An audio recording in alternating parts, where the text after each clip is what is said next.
Ruti õppeväljakul toimub selle kevadine 3. riigikaitselaager. Kuidas on noortel ja instruktoritel meeleolu? Noored on väga positiivselt meelestatud, tulevad siia, silmad säravad, nägu naerul, ootavad väga, mis saama hakkab. Mida noortele Rutjal riigikaitselaagris õpetatakse? Õpetatakse topograafiat, orienteerumist, sõdurioskusi erinevaid, küll on toidu valmistamine, küll on telkmantli ülesseadmine, et seal all ööbida.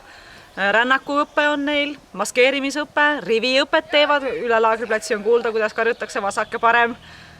Tegevust on päris palju. Sa oled juba 3. laagrit järjest noortega tegev. Sul on ka lisaülesanne. Milles see seisneb? No mina olen see, kes tegeleb kõigega, mis on tagalaga seotud. Kui on mingisugused küsimused, kas või WC-paberiga seoses või ükskõik mille muuga, vesi, kirved, mis iganes, kõigega pöördutakse minu poole. Mina olen siis see, kes annab vastuse või suunab õige inimese poole.